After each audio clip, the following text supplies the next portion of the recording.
بسم اللہ الرحمن الرحیم۔ آزاد جموں و کشمیر ٹیلی ویژن کے پروگرام کشمیر ٹوڈے کے ساتھ میں ہوں سید عارف بہار۔ ناظرین، ایک طرف مشرق وسطیٰ کا محاذ گرم ہے اور بہت سی قوتیں وہاں ایک جنگ میں مصروف ہیں اور کچھ سمجھ نہیں آ رہا کہ کون سا جو کھلاڑی ہے وہ کس محاذ پر ہے اور کس کا اتحادی ہے اور یہ جنگ کون سی کروٹ لے گی۔ اس کے ساتھ ساتھ ہی بھارت اس ساری صورتحال میں خود کو تنہا محسوس کر رہا ہے اور بین الاقوامی سفارتی محاذ پر بھی بھارت کو ایک طرح کی خفت سی اٹھانا پڑ رہی ہے۔ یہ بین الاقوامی منظر پر ارریلیونٹ ہوتا ہوا بھارت کوئی نئی مہم جوئی کر سکتا ہے۔ یہ خدشات پاکستان کے اندر بھی ظاہر کیے جا رہے ہیں اور بین الاقوامی ذرائع ابلاغ بھی کچھ اس طرح کی رپورٹس دے رہے ہیں کہ جن میں بھارت کوئی اپنی اس احساس تنہائی سے مغلوب ہو کر کوئی ایسی کارروائی کر سکتا ہے جو جنوبی ایشیا کے امن کے جو ایک عارضی امن ہے اس کے بارود کے ڈھیر میں ایک چنگاری ثابت ہو سکتی ہے۔ تو یہ جو ایک بھارت کی مہم جوئی ہے، پاکستان کی طرف سے بھی اس کا جو جواب ہے وہ پوری قوت سے آ گیا ہے۔ ایک تو بھارت کا یہ پاکستان کے خلاف ایک نیریٹو بنانے یا کوئی ایک فالس فلیگ آپریشن کرنے کی ایک تیاریاں یا اس کے خدشات اور خطرات محسوس کیے جا رہے ہیں۔ دوسری طرف مقبوضہ کشمیر کے اندر بھی بھارت کا جو ظلم و جبر ہے وہ پوری قوت کے ساتھ جاری ہے۔ کشمیری عوام کو جو ان کی آزادی اور حریت کی جو مطالبہ ہے اس کی پاداش میں اس کو دبانے کے لیے ان پر ظلم جاری ہے۔ بھارت کی فورسز، اس کی جو ایجنسیز ہیں اور جو دوسرے بھارت کا ایک نظام، ایک ڈھانچہ وہاں کھڑا کیا گیا ہے، وہ پوری قوت کے ساتھ کشمیریوں کی آواز کو دبانے کے لیے اپنا کام کر رہا ہے۔ کشمیر کا یہ منظرنامہ جو مقبوضہ کشمیر کی اندرونی صورتحال ہے اور اس کے نتیجے میں جو ایک بین الاقوامی منظر بن رہا ہے اور بھارت اس میں ایک تنہائی محسوس کر رہا ہے اور ارریلیونٹ ہو رہا ہے، اس ساری صورتحال پر گفتگو کرنے کے لیے آج ہمارے ساتھ اسٹوڈیو میں دو ماہرین موجود ہیں۔ ہمارے پہلے مہمان ہیں آزاد کشمیر کے جانے پہچانے مستند اور معتبر صحافی اور انگریزی صحافت کا ایک معتبر نام جناب طارق نقاش صاحب۔ ان کے ساتھ تشریف فرما ہیں آزاد کشمیر کی جانی پہچانی تجزیہ نگار، اسکالر، ریسرچر محترمہ نائلہ الطاف کیانی صاحبہ۔ آپ دونوں کا بہت شکریہ۔ طارق نقاش صاحب، کیا کہیں گے آپ کہ ایک طرف بھارت پوری دنیا کو یہ تاثر دے رہا ہے، 5 اگست 2019 کے بعد جو ایک انہوں نے ایک یک طرفہ قدم اٹھایا تھا، اس کے بعد زیادہ وہ زور و شور سے یہ کوشش کر رہے ہیں کہ دنیا کو بتایا جا سکے کہ کشمیر میں سب ٹھیک ہے، کشمیری اب مطمئن ہے، کشمیر میں ترقی ہے، کشمیر میں امن ہے۔ لیکن دوسری طرف یوں لگ رہا ہے کہ یہ سارے دعوے، یہ وعدے سراب ثابت ہو رہے ہیں، کیونکہ بھارت کو کشمیر میں کشمیریوں کو دبانے کے لیے، ان کی آواز کو دبانے کے لیے آج بھی فیک انکاؤنٹرز کا اور اس طرح کی انسانی حقوق کی خلاف ورزیوں کا سہارا لینا پڑتا ہے۔ جی بہت شکریہ عارف بہار صاحب، آپ نے اپنے تمہیدی کلمات میں بہت اچھے طریقے سے وضاحت کی کہ فرسٹریشن، ایکچولی یہ وہ فرسٹریشن ہے انڈیا کی جو کشمیر میں وینٹ ہو رہی ہے اور اس کا نشانہ کشمیر کے معصوم عوام بن رہے ہیں۔ ایک طرف بھارت یہ کہہ رہا ہے کہ حالات نارمل ہو گئے ہیں، وہاں ڈیولپمنٹ ہو رہی ہے، اپنے اسٹوڈز کے ذریعے ایک یہ تاثر پیدا کرنے کی کوشش کی جا رہی ہے کہ ایک ٹورزم بوم آ گیا ہے، لوگ بہت خوش ہیں بھارت کے انتظام میں۔ تو دوسری طرف ہم دیکھتے ہیں کہ فیک انکاؤنٹرز اور لوگوں کے جو ریپریشن ہے، جو مظالم ہے، اس کا سلسلہ تو نہیں رکا۔ ابھی آج ہم جب بات کر رہے ہیں، کچھ دن پہلے گاندربل میں ایک عام شہری کا جس کا ملیٹنسی سے بھی کوئی دور دور کا واسطہ نہیں تھا، کبھی بھی نہیں رہا، اس کو ایک فیک انکاؤنٹر میں اس کو شہید کر دیا گیا۔ راشد احمد مغل، جس کا تعلق نان کشمیری اسپیکنگ کمیونٹی سے تھا، وہ میں دیکھ رہا تھا، اس کی فیملی کے انٹرویوز میں نے دیکھے ہیں، وہ ان لوگوں کے خدمت خلق کیا کرتا تھا، لوگوں کے اسٹیٹ سبجیکٹ سرٹیفکیٹ یعنی سٹیزن شپ سرٹیفکیٹ وغیرہ اس طرح کی جو کورٹ کچہری میں جی ہوتے ہیں، وہ یہ کام کرتا تھا۔ اور اس سے 31 مارچ کو وہ غائب ہوا، گھر والے اس کے کہتے ہیں کہ 31 مارچ کو غائب ہوا، اور 1 اپریل کو اس کے ایک بھائی کو، اعجاز احمد مغل جس کا نام ہے، اسے وہ بتا رہا تھا کہ اسے جب بلایا گیا اور ایک ڈیڈ باڈی دکھائی گئی جس کو بالکل پوائنٹ بلینک برسٹ مارا گیا تھا، اس کا اسکل باہر آ گیا ہوا تھا، اور اس کو پھر دفن بھی کر دیا گیا بعد میں۔ اس نے جب آئیڈینٹیفائی کی میرا بھائی ہے، اسے دفن بھی کر دیا گیا کسی مقام پہ۔ اب اس کی فیملی تو یہ تو بتا رہی ہے کہ اس کا کوئی تعلق نہیں تھا کسی ایسی مبینہ سرگرمی سے بالکل ایک اپنے کام سے تعلق رکھنے والا شخص تھا، اب اس کی ڈیڈ باڈی بھی نہیں مل رہی. تو یہ جو بھارت کا یہ ایک واقعہ بھارت کے نیریٹو کو بلاسٹ کرنے کے لیے کافی ہے. اور آپ کے اس پروگرام کا فائدہ اٹھاتے ہوئے میں یہ بتا دوں کہ یہ پہلا واقعہ نہیں ہے کوئی اس طرح کا فیک انکاؤنٹر. انڈیا کی ہسٹری رہی ہے. آپ شروع کریں اگر جب سے یہ تحریک شروع ہوئی ہے تو میں اگر چند واقعات آپ کی اجازت ہو تو موٹے موٹے واقعات بتانا چاہتا ہوں کہ کس طرح ہندوستان جو ہے ایک نیریٹو کریٹ کرنے کی کوشش کرتا ہے. اللہ کا شکر ہے کہ ہمیشہ ناکامی ہوئی ہے.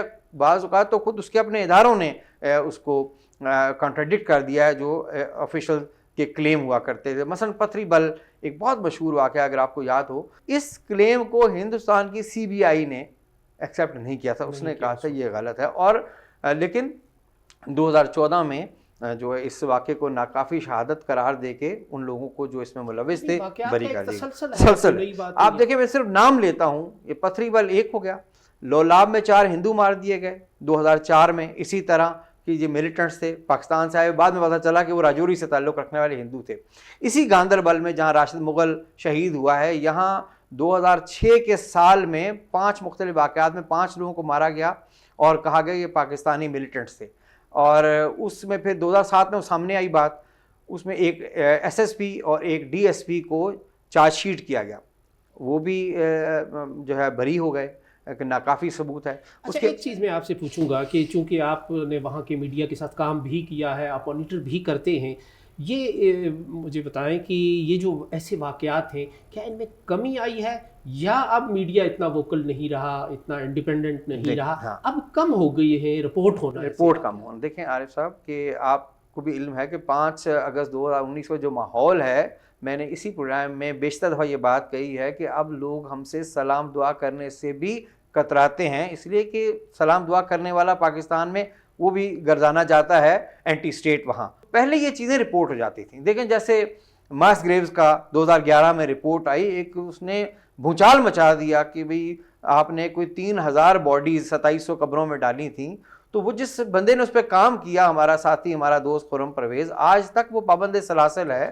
تو یہ چیزیں اب سامنے اس لیے نہیں آ رہی ہیں کہ اب ریپریشن ہے. اب وہاں کے اخبارات جو پہلے رپورٹ کرتے تھے وہ اب ماؤتھ پیس ہو گئے ہیں, چونکہ ایک جبر کے ماحول میں رہنا, چیزیں سامنے نہیں آ رہی. کچھ چیزیں سامنے ایسے آ جاتی ہیں کہ اب سوشل میڈیا پہ جب گھر والے اس پہ کرتے ہیں, واویلا کرتے ہیں اس پہ ظلم زیادتی پہ, وہ چیزیں سامنے آ جاتی ہیں. لیکن بڑے واقعات ابھی بھی اس جبر کے پردے کے پیچھے چھپے ہوئے. نائلہ کیانی صاحبہ کیا کہیں گی آپ اسی حوالے سے کہ یہ جو بھارت کا ایک حالات میں بہتری کا ایک دعویٰ تھا, تو لیکن جو واقعات گراؤنڈ پہ ہمیں نظر آتے ہیں وہ تو بالکل اس دعوے کی نفی کرتے ہوئے نظر آتے ہیں. تو اب آپ کیا سمجھتی ہیں کہ کیا صورتحال ہے, اور آپ بھی جب جنیوا یا کسی فورم پہ جاتی ہیں تو آپ کو یہ جو رپورٹس ہیں مقبوضہ کشمیر کی یہ اب کہاں سے حاصل ہوتی ہیں؟ مثلا ہمیں تو لکھنے کے لیے اب وہاں سے کوئی ایسی رپورٹ نظر نہیں آتی, ہمارے ہاتھ نہیں لگتی کہ جس کو ہم ٹرانسلیشن کریں یا جس کو ہم استعمال کریں اپنے کسی کالم میں. تو آپ یہ کہاں سے لیتی ہیں اب یہ جو ساری رپورٹس آپ پیش کرتے ہیں؟ بالکل آپ نے درست نشاندہی کی کہ ملک کے اندر سے تو اب بات چیت کرنا تقریباً منقطع ہوا ہے, تقریباً بات نہیں ہو پاتی. جن کے اپنے بہت قریبی رشتہ دار ہیں, ماں باپ بہن بھائی, جو پہلا ریلیشن شپ ہے کلوز بلڈ ریلیشن شپ, وہاں پہ بھی بات چیت مانیٹر ہوتی ہے اور ان کو اس کے ریپرکشنز دیکھنے پڑتے ہیں. لیکن اسی طرح ہوتا ہے کہ جب ہم کسی کانفرنس میں کسی سلسلے میں ملک سے باہر جاتے ہیں تو وہاں پہ موجود جو کشمیری کمیونٹی ہوتی ہے وہ بھی رابطہ کرتی ہے, اور پھر کیونکہ وہاں پہ نمبرز کسی اور ممالک کے ہوتے ہیں تو ہمارے وہ جو دوست احباب جو مقبوضہ کشمیر میں ہوتے ہیں وہ 9-2 کی جب ایکسٹینشن نہیں ہوتی تو پھر ہمارے ساتھ رابطہ کر سکتے ہیں وہ بھی, اور وہ ہمیں گاہے گاہے چیزوں کے بارے میں آگاہ کرتے ہیں. اسی طرح میرے ایک صحافی دوست بھائی, ان سے میرا تعلق واسطہ تھا تو ان کے گھر پہ ریڈ ہو گیا اس وجہ سے, اور مجھے اس بات کی ظاہر ہے بہت تکلیف اور شرمندگی ہوئی, لیکن صرف مجھ سے بات کرنے کی وجہ سے. تو لہٰذا ان لوگوں کو بہت زیادہ مشکلات کا سامنا کرنا پڑتا ہے, اس میں کوئی شبہ نہیں. اور وہ بھی یہی تھا کہ 9-2 والی ایک ایکسٹینشن پہ بات ہو رہی تھی, انہیں معلوم بھی نہیں تھا کہ وہ میں ہوں, لیکن یہ کیوں تھا کہ پاکستان میں بات کیوں ہو رہی تھی. تو ریپرکشنز بہت زیادہ ہیں اور اس طرح کے ریپریزلز کا ان کو سامنا ہے لوگوں کو, جس کی وجہ سے ہم تک رپورٹس بہت کم پہنچتی ہیں, پر پہنچتی ہیں. ابھی بھی لوگ نہ صرف یہ کہ حالانکہ اقوام متحدہ میں آپ کو کیس داخل کروانے کے لیے ضروری ہے کہ جو متاثرہ پارٹی ہے نہ صرف آپ کو معلومات ہوں اور FIR کی کاپی ہو بلکہ آپ کو متاثرہ پارٹی نے اجازت بھی دی ہو. تو آپ یقین کریں کہ سادے کاغذ پہ لکھ کے لوگ ان حالات کے باوجود ہمیں بھیجتے ہیں کہ ہاں ہمیں کوئی پرواہ نہیں ہے ریپریزلز کی, آپ اس کے باوجود ہمارا کیس جو ہے وہ اقوام متحدہ میں بیان کریں. تو ایسا بالکل ہوتا ہے. بہت سارے آپ نے جو جیسے انکاؤنٹرز کا ذکر کر رہے ہیں, دیکھیں جب تک UAPA موجود ہے, جب تک PSA جیسا قانون موجود ہے, جب تک AFSPA جیسا قانون موجود ہے, تب تک یہ انکاؤنٹرز ہوتے رہیں گے. ایک ناممکن جو امپیونٹی ہے وہ ملی ہوئی ہے بھارتی فوج کو, اور وہ کسی جگہ پہ جواب دہ نہیں ہے. مختلف ذکر کیے انہوں نے انکاؤنٹرز کے, تو مچھل کا انکاؤنٹر رہ گیا, وہاں پہ سزا بھی ہوئی.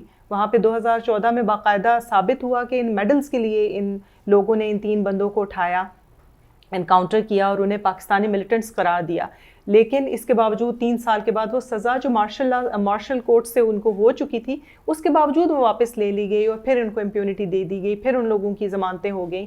تو جب اس طرح کے ماحول ہیں, بالکل ایسا ہی ہے. اور یہ جو ہم 3 جن UAPA یا PSA وغیرہ کی بات کر رہے ہیں, ہر بین الاقوامی فورم پہ اس کے بارے میں لوگ جو ہیومن رائٹس ایکٹیوسٹ ہیں, وہ چاہے یورپین ہوں, پاکستانی ہوں, کسی اور ملک سے تعلق رکھتے ہوں, احتجاج کرتے ہیں, انہیں ڈریکونین لاز قرار دیتے ہیں, انہیں ختم کرنے کے لیے بار بار درخواستیں دیتے ہیں. لیکن اس کے باوجود ہندوستان کی حکومت انہیں قائم رکھے ہوئے ہے. G20 میں آپ نے دیکھا کہ نارمل سی کا کس طرح کا انہوں نے ایک امپریشن بنانے کی کوشش کی, لیکن بعد میں وہ تصویریں آ گئیں کہ جو اسٹینڈیز کے پیچھے فوجی کھڑے تھے بندوقیں لے کے. تو دھوکے سے نارمل سی کا تاثر دینا ممکن نہیں ہے. طارق صاحب کیا کہہ رہے ہیں آپ کی؟ ایک تو اسی سے ریلیٹڈ جو ہے سوال یہ ہے کہ وہ نارمل سی کا تاثر دے رہے ہیں, لیکن ساتھ ہی انہیں ایک فیک نیریٹو بنانے کی, ایک مصنوعی نیریٹو, ایک بیانیہ بنانے کی ان کو ضرورت پیش آتی ہے. مثلا حال ہی میں ہم نے دیکھا ایک مولانا صاحب کو بھارت سے پکڑ کے لے آئے, وہاں اچھے خاصے اس طرح کے ذہن موجود ہیں کہ جو ذہنی طور پر ایک غلامی قبول کر چکے ہیں, جن میں اب زندہ رہنے کی, کچھ بننے کی, ابھرنے کی, اپنے وجود پر, اپنی ثقافت پر اصرار کرنے کی ان میں امنگ نہیں رہی. پہلے بھی کم تھی اور BJP کی کا جو یہ سیلاب آیا ہے اس کے بعد مزید کم ہو گئی ہے. یہ ہیں. اور اسی طرح مقبوضہ کشمیر کے اندر سوشل میڈیا ایکٹیوسٹ کو ایک پروموٹ کیا جا رہا ہے کہ جو ایک مصنوعی بیانیہ سازی بنا رہے ہیں. جب آپ میدان جیت چکے ہیں, سب آپ کے ساتھ ہیں, دل و دماغ تسخیر کر چکے ہیں, تو پھر اس کی کیا ضرورت محسوس ہوتی ہے؟ یہ نئے نئے مورے لا کے معاشرے میں پیش کیے جاتے ہیں. دیکھیے, میں آج ہم قائد اعظم کی بصیرت کو سلام پیش کیے بغیر نہیں رہ سکتے. حالانکہ مولانا ابوالکلام آزاد نے ایک ڈفرینٹ بات کی تھی کہ آج کے ہندوستان کو جب آپ دیکھتے ہیں اور جو مسلمانوں کی حالت زار کو دیکھتے ہیں, اس کے بعد آپ اللہ تعالیٰ کا شکر ادا کرتے ہیں کہ پاکستان تخلیق ہوا اور ایک پوری دنیا, نہ صرف اس خطے کے مسلمانوں کے لیے, پوری دنیا کے مسلمانوں کے لیے ایک ڈھال بن گیا. انڈین مسلمز کا المیہ یہ ہے کہ میجورٹی کو اب اپنی لائلٹی پروو کرنے کے لیے مور کرسچن دین دا پوپ بننا پڑ رہا ہے, شاہ سے زیادہ شاہ پرست. اور پچھلے دنوں دیوبند کے علماء کا بھی ایسا ہی متنازع کشمیر کے اندر بیان آیا تھا. ابھی یہ مولانا جو ہیں عمر احمد الیاسی ان کا نام ہے, وہ سو کالڈ سیلف سٹائلڈ چیف ہیں آل انڈیا امام آرگنائزیشن کے. ان کو لایا گیا سری نگر اور انہوں نے ہمیں یعنی آزاد کشمیر والوں کو کہا کہ دیکھیں ایک ریفرینڈم ہونا چاہیے اور وہاں کے لوگ جو ہے کہ جوائن ہونا چاہتے ہیں. اور اس کو پروپیگیٹ کیا انہی کرداروں نے. مقبوضہ ویلی کے اندر سے بھی ان نے کچھ لوگ تیار کیے ہیں جو سب اچھا ہے کا راگ الاپ رہے ہیں. وہ جو لوگ ہیں وہ اس وقت پاکستان بیشنگ میں اور یہ تاثر دینا چاہتے ہیں کہ کشمیری خود یہ کریں. میں آج بھی یہ سمجھتا ہوں کہ کشمیر کا کوئی گھر دل سے ہندوستان کا حامی نہیں ہے. جی, جو کشمیر میں ہوا ہے کوئی حامی نہیں ہے. لیکن اگر کوئی مجبوری سے یہ کہتا ہے تو اس کی مجبوری کو ہمیں سمجھنا چاہیے. سب کردار وہ ہیں جو کسی پریشر میں, بلیک میلنگ میں, ریپریشن اور کوئرشن کی وجہ سے یہ باتیں کہہ رہے ہیں. عملاً تو صورتحال سامنے ہے, وہ جو مرضی کہتے رہیں تو وہ بلائی کر دیتی ہے صورتحال. گراؤنڈ کی ریالٹی, گاندربل کا واقعہ اس کو بلائی کر دیتا ہے. ابھی کچھ عرصہ پہلے پنچ میں جو انہوں نے انکاؤنٹرز کر کے لوگوں کو مارا, شہید کیا وہاں کے لوگوں کو, تو وہ شاید گراؤنڈ کی صورتحال تو نفی کرتی ہے. باقی یہ مولانا کو, کل جب مولانا کے اس نے ایک بات ہوئی تو میں نے بھی وہاں کہیں سوشل میڈیا پہ لکھا کہ مولانا ہم تو کہتے ہیں ریفرینڈم صرف یہاں نہ ہو, ہم تو ریفرینڈم پوری وادی اور پوری ریاست میں مانگتے ہیں.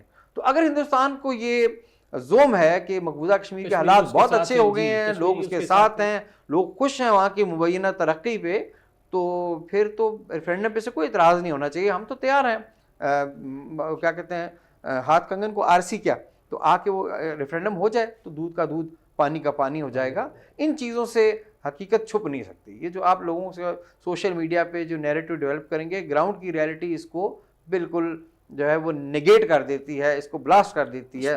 جی, باشعور قوم ہے, ایک وہ بڑی ذہین قوم ہے, تو اس کی جو زبان بندی میں بھی ایک بولنے کا انداز ہوتا ہے. آپ کو یاد ہوگا کہ وہ عارفہ خانم کو ایک جو بزرگ ملے تھے, انہوں نے کہا جی میں کچھ نہیں کہتا, اور بہت کچھ نہ کہنے میں سب کچھ انہوں نے کہہ دیا. تو یہ جو لوگ ہندوستان کے حق میں کہہ رہے ہیں, میں ان کو بھی تھوڑا مارجن دے دیتا ہوں کہ یہ کسی مجبوری کی بنیاد پہ کہہ رہے ہیں, دل سے یہ بھی نہیں. الطاف صاحبہ کیا کہیں گی آپ کہ یہ جو ایک مصنوعی بیانیہ سازی کی اب ہمیں ضرورت پڑی ہے, لوگوں کے دل اور دماغ بدلنے کی, کہ ظاہر ہے کہ وہ بدل نہیں سکے, طاقت کا سہارا بھی لیا, ترغیب و تحریض کا بھی لیا, اور لیکن اس کے باوجود وہ کشمیریوں کو اپنا نہیں بنا سکے. اب یہ جو ایک مصنوعی بیانیہ سازی, سوشل میڈیا کا سہارا لے کے وہ یہ چاہتے ہیں کہ کشمیری ان کے دام میں آئیں, یا وہ دنیا کو یہ تاثر دیں کہ کشمیری اس کے ساتھ ہیں, تو اس کی ضرورت, یہ جو مجبوری کا عالم ہے بھارت کا, اس کو آپ کس نظر سے دیکھتے ہیں؟ بالکل. ایک بات تو یہ کہ ابھی ہم نے ایران اور فلسطین کے معاملات میں دیکھا کہ کشمیری جو ڈائریکٹ پاکستان کی حمایت میں یا اپنی ریپریشن کے لیے بول نہیں سکتے, انہوں نے موقع کا فائدہ اٹھا کر اپنے جذبات کا کتنے پرزور طریقے سے اظہار کیا, اور انہوں نے اس بات کو میک شور کیا کہ جب ان کی جو سپورٹ انہوں نے ایران کے لیے کی ہے اس پہ شکریہ ادا کر دیا ایران نے غلطی سے انڈیا کا, حکومت ہندوستان کا, تو کشمیریوں نے یہ میک شور کیا کہ واضح ہو کہ یہ سپورٹ جو ہے یا یہ امداد جو ہے یہ کشمیریوں کی طرف سے آئی ہے. جہاں پہ بھی, چاہے فلسطین میں چاہے ایران میں مسلمان موجود ہیں, پاکستان میں موجود ہیں, ان کی جڑیں وہیں پہ موجود ہیں اور ان کی سوچیں وہیں پہ موجود ہیں. تو یہ ایک بنیادی بات تھی جس کی وضاحت ضروری تھی. دوسرا یہ کہ یہ اب ہم سب کو معلوم ہے کہ آج کل جو جنگیں ہیں وہ صرف سرحدوں پہ نہیں لڑی جاتی, بلکہ جنگیں زیادہ تر تو یہ ڈیجیٹل محاذ پہ لڑی جاتی ہیں. اس میں میڈیا کے ساتھ ساتھ اب سوشل میڈیا بھی انٹر ہو گیا ہے. رائے عامہ کو ایک خاص زاویے سے موڑنے کی کوشش کی جاتی ہے, اور یہ باقاعدہ سائنس ہے. اس میں یہ کیا جاتا ہے کہ آپ کچھ افراد کو اٹھا کر اپنے مقصد کے لیے استعمال کرتے ہیں, ان کو آؤٹ آف پروپورشن ایکسپوئر دیتے ہیں, ان کی بات کو زیادہ پھیلانے کی کوشش کرتے ہیں. اسی طرح کے کچھ کردار ہمیں اب دکھائی دیتے ہیں میڈیا میں بھی اور سوشل میڈیا پر بھی. ایک وقت تھا جب اپنی جو سافٹ پاور کے اظہار کے لیے ممالک ثقافتی طائفے بھیجا کرتے تھے, لیکن اب یہ کام بہت آرام سے کچھ سوشل میڈیا اکاؤنٹس کر دیتے ہیں, کچھ فیک میڈیا اکاؤنٹس کر دیتے ہیں. ہندوستان کا یہ روش آج کی نہیں ہے. اگر میں آپ کو تھوڑا پیچھے لے جاؤں تو 2020 میں ہم نے EU ڈس انفارمیشن لیب کی ایک رپورٹ دیکھی تھی, انڈین کرونیکلز. اس میں انہوں نے بتایا تھا کہ 750 سے زائد جو فیک یا غلط گسٹاپو اکاؤنٹس بنائے گئے ہیں, میڈیا ہاؤسز بنائے گئے ہیں, 750 سے زائد, ہزاروں میڈیا اکاؤنٹس تھے جو فیک تھے, اور وہ سب مل کر ایک نیریٹو بلڈنگ کر رہے تھے. خاص طور پہ جو یونائٹڈ نیشنز اور جو EU سے, یورپین یونین سے متعلقہ جو ادارے ہیں, ان میں پاکستان کا بالخصوص اور چائنا کا بالعموم امیج خراب کرنے کی کوشش کر رہے تھے. یہ لوگ پروسیشنز بھی کرتے تھے, ایک ہی اکاؤنٹ سے مختلف چیزیں, مختلف جو معاملات ہیں وہ ان کو ایک طرح سے پھیلاتے تھے اور ایک دوسرے کو ویریفائی کرتے تھے. ایسے پروفیسرز کے نام سے بھی تھنک اکاؤنٹس بنائے گئے تھے جو مر چکے تھے. آپ جس طرف ابھی اشارہ کر رہے ہیں, جو میڈیا اکاؤنٹس ہیں کچھ بنائے گئے, ایک ہم فاطمہ ڈار کا جیسے اکاؤنٹ دیکھ رہے تھے, 9-10 ہزار ان کی فی الحال فالوئنگ ہے, بعد میں بڑھا دی جائے زبردستی تو ایک الگ بات ہے. اس طرح کے لوگ اگر جینون ہوں تو وہ جو جینون ایشوز ہیں ان کے بارے میں بھی بات کریں گے. کوئی عورت جو کشمیر سے تعلق رکھتی ہے وہ کنن پوش پورا کے بارے میں بات نہ کرے اور کسی حالیہ بات کے بارے میں بات کرے, یہ ممکن نہیں ہو سکتا اگر یہ ایک جینون اور آرگینک اکاؤنٹ ہو. لہٰذا اس طرح کے جو اکاؤنٹس ہوتے ہیں وہ وہی کام کر رہے ہوتے ہیں جو ہمیشہ سے ہوتا رہا ہے. چنار کور کا آپ کو اگر واقعہ یاد ہو تو باقاعدہ جو ایک انڈین فورس کی کور وہاں پر کشمیر میں تعینات ہے, انہوں نے نہ صرف نقلی اکاؤنٹس بنائے سوشل میڈیا پر, فیس بک پر, ٹویٹر پر, بلکہ وہ مختلف لوگوں کو امپرسنیٹ کر رہے تھے. آپ کے نام سے اکاؤنٹ بنا لیا, پیچھے کوئی میجر بیٹھا تھا, میرے نام سے اکاؤنٹ بنا لیا, پیچھے کوئی اور بندہ بیٹھا تھا, اور وہ ڈس انفارمیشن پھیلا رہے تھے اسی طرح پاکستان کے بارے میں. تو انڈیا, اور ان پہ پابندیاں بھی لگیں. خود جو چنار کور کا آفیشیل جو لنک تھا, جو ان کا ہینڈل تھا, وہ بھی بند کر دیا گیا. میرے کہنے کا مقصد یہ ہے کہ اسی طرح کے جو ہم کچھ لوگ ہمیں جنیوا میں بھی ملتے ہیں, برسلز میں بھی ملتے ہیں, جو ان کا ایجنڈے سے ہی پتہ ہوتا ہے کہ یہ پیڈ ہیں, ان کے بارے میں جو مقبوضہ کشمیر کے ہمارے جاننے والے دوست احباب ہوتے ہیں بہت ساری باتیں بھی کر رہے ہوتے ہیں, یہ ایک مقبول کردار نہیں ہوتے یا یہ نمائندہ کردار نہیں ہوتے, تراشیدہ ہوتے ہیں, تراشیدہ ہوتے ہیں. تو یہ ہمیشہ سے ہوتا رہا ہے اور یہ آگے بھی ہوتا رہے گا.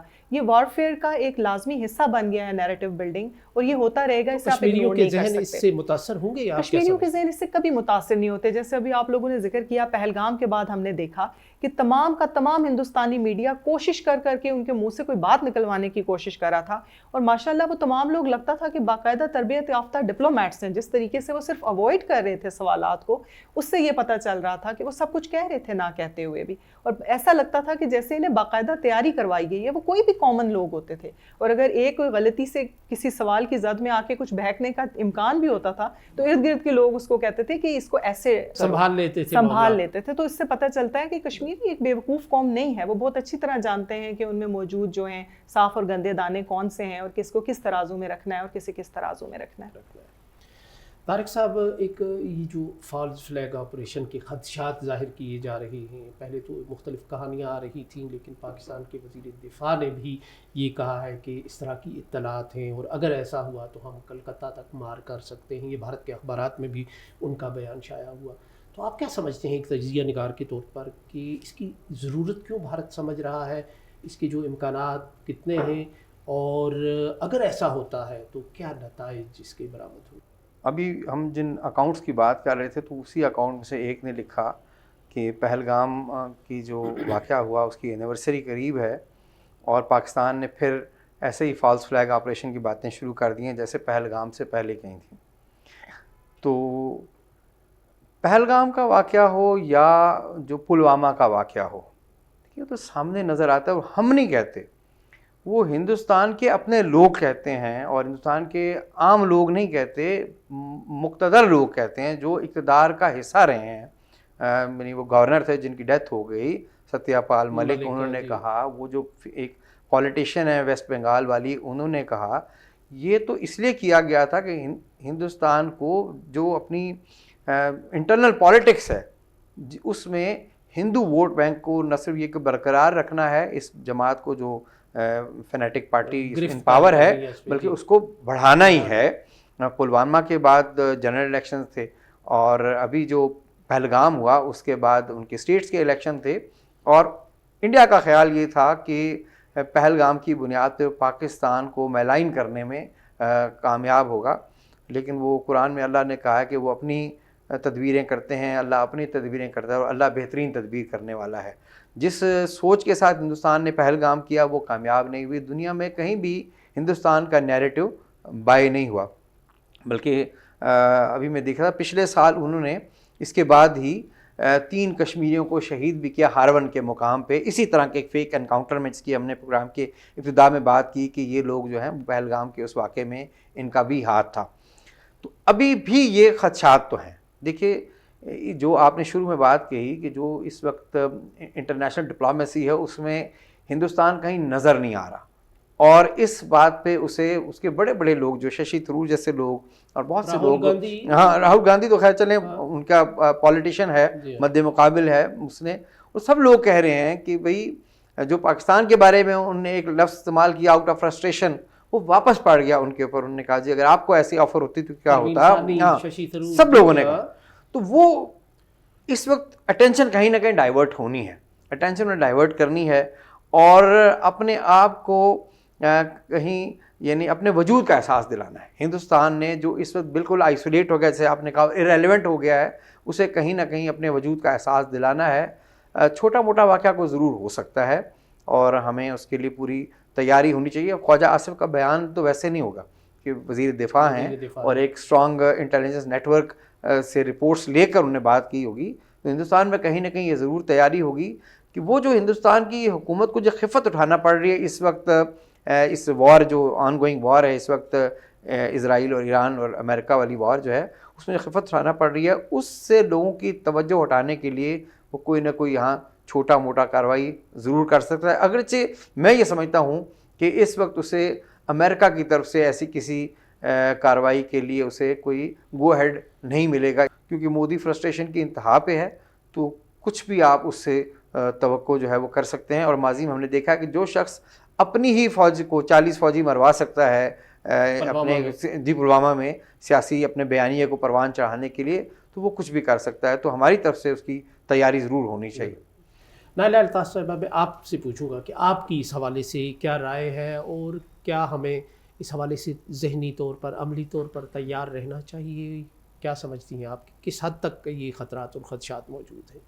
دیکھیں، ہماری طرف بہار صاحب جو لوگ ایک لبرل سوچ رکھنے والے لوگ ہیں، یا جن کا خیال یہ ہے کہ ارد گرد کے تمام ہمسایوں کے ساتھ بہت اچھے تعلقات رکھنے چاہیے، انہیں یہ بات معلوم ہونی چاہیے کہ یک طرفہ طور پر تعلقات نہیں رکھے جا سکتے۔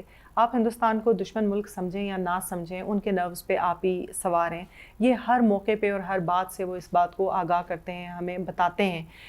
وہ ہر کام جو شروع سے لے کر آج تک کر رہے ہیں وہ آپ ہی کے خلاف کر رہے ہیں۔ صورتحال یہ ہے کہ انڈس واٹرز ٹریٹی کو ختم کر کے وہ آپ کا پانی آلریڈی روک چکے ہوئے ہیں، روکنے کی کوشش کر رہے ہیں۔ ابھی ان کے پاس وہ کیپیسٹی نہیں ہے، وہ اس پانی کو روک لیں گے، لیکن وہ ہر نقصان آپ کو پہنچانے کے لیے سر عام بات کرتے ہیں۔ ابھی آپ لوگوں نے جیسے حوالہ دیا جے شنکر کا، کہ ایک لرنڈ ڈپلومیٹ ہیں، مگر اس کے باوجود وہ فرسٹریشن میں اور جھنجھلاہٹ میں کس حد تک آگے کہ انہوں نے کتنے غیر پارلیمانی، غیر سفارتی اور نامناسب الفاظ استعمال کیے پاکستان کے بارے میں۔